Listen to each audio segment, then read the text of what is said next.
पाकिस्तान, ये 9 number.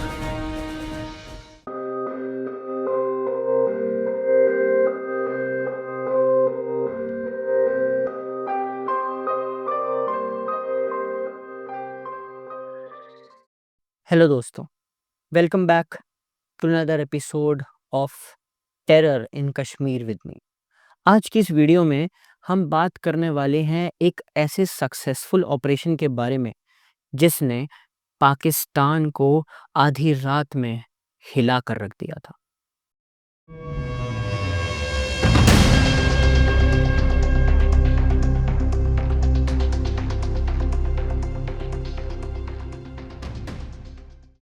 Operation सिंदूर की कहानी शुरू होती है 22 अप्रैल 2025 से, जहां पर पहलगाम के अंदर अटैक हुआ था और वहां पे 25 गलेबल हिंदू टूरिस्ट को मार दिया गया।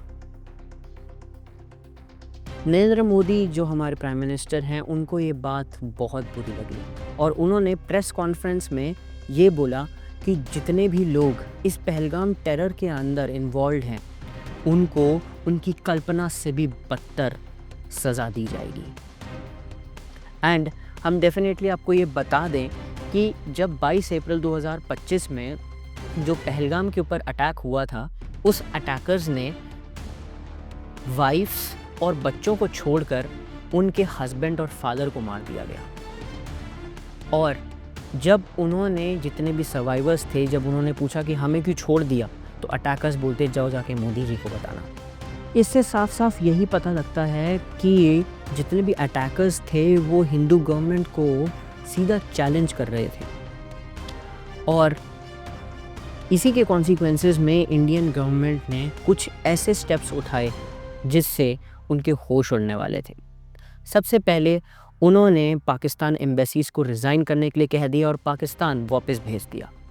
और पाकिस्तान के अंदर जो इंडियन एम्बेसीज थी उनको वहाँ से इंडिया बुला लिया और इंडस वैली की जो ट्रीटी थी उसको बंद कर दिया। आप सब लोग यही जानते होंगे कि जो इंडस वैली का जो पानी है वो थोड़ा सा पाकिस्तान के विलेजेस और पाकिस्तान के कुछ हिस्सों में भी जाता है एंड इंडिया ने वो पानी बंद कर दिया था, जिससे इसके कॉन्सिक्वेंसेस ये हुए कि पाकिस्तान के कुछ विलेजेस सूखे पड़ गए। And this was the strict action taken by the Indian government to take down the terrorism that is happening by the Pakistan. इन सब चीज़ों से यही पता लगता है कि पाकिस्तान और इंडिया के बीच में एक बहुत बड़ा वॉर का माहौल बनने वाला था।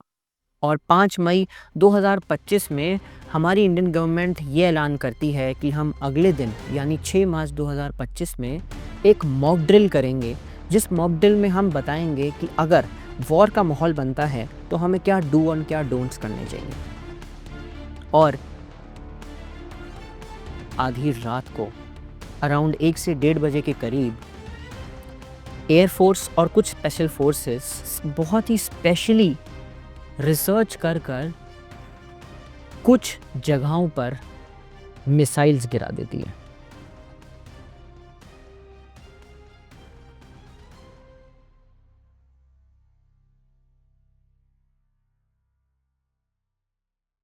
जिन जगहों पे मिसाइल्स गिराई गई थी वो सारी की सारी जगहें एक मिलिटेंट कैंप्स की थी।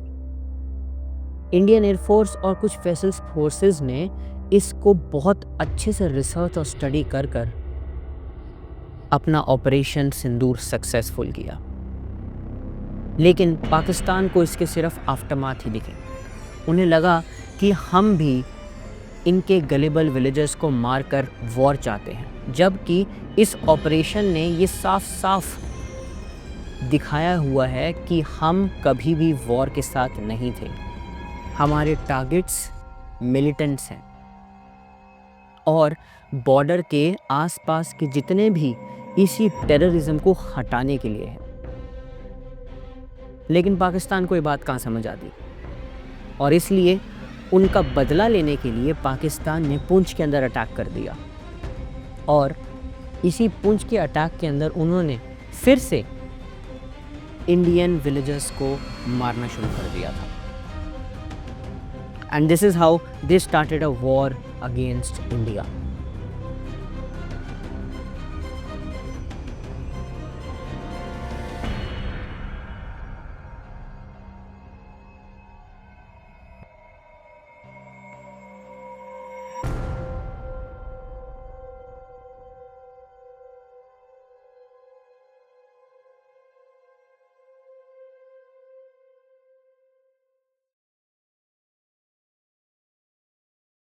इस ऑपरेशन का नाम ऑपरेशन सिंदूर इसलिए रखा गया क्योंकि ऑपरेशन सिंदूर में जो सिंदूर शब्द है उसके दो महत्व हैं। सबसे पहला, अगर हम महत्व बात करते हैं तो वो सिंबलाइज करता है लॉर्ड हनुमान को। दैट मीन्स ये ऑपरेशन सिंदूर सिंबलाइज करता है स्ट्रेंथ और पावर को। सेकेंडली, आप सब लोग जानते हैं कि सिंदूर प्रतीक है मैरिड लाइफ का, कि जब भी एक लड़का एक लड़की मैरिज करते हैं तो डेफिनेटली लड़का लड़की के मांग में सिंदूर भरता है। एंड ये वही जवाब है उसी पाकिस्तान के पहलगाम टेरर का, जहां पर 25 टूरिस्ट को मार दिया गया था और उनकी मैरिड लाइफ तबाह कर दी गई थी।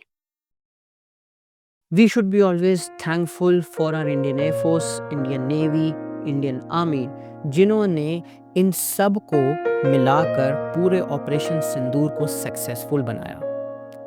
आई मीन जस्ट आप कुछ चीज़ों पे इमेजिन करिए कि आज हमारे पास S-400 नहीं होता तो क्या होता, आज हमारे पास रफाल नहीं होता तो क्या होता, आज हमारे पास ब्रह्मोस नहीं होती तो क्या होता, या फिर आज हमारे रडार सिस्टम्स इतने एडवांस नहीं होते तो क्या हम पाकिस्तान के आए हुए ड्रोन्स को डिटेक्ट कर पाते, क्या हम उनकी मिसाइल्स को डिटेक्ट कर पाते और ये चीज़ बता पाते कि स्टे सेफ। क्या हम ये सारी चीज़ें पहले कर सकते थे? क्या हम इन सारी चीज़ों की हेल्प लेके क्या ये जंग जीत सकते थे? डेफिनेटली हमें उन सारे लोगों को थैंक्स करना चाहिए जिन्होंने इस ऑपरेशन सिंदूर में अपना पूरा का पूरा टाइम दिया, अपना पूरा का पूरा टाइम दिया और डेडिकेशन दी।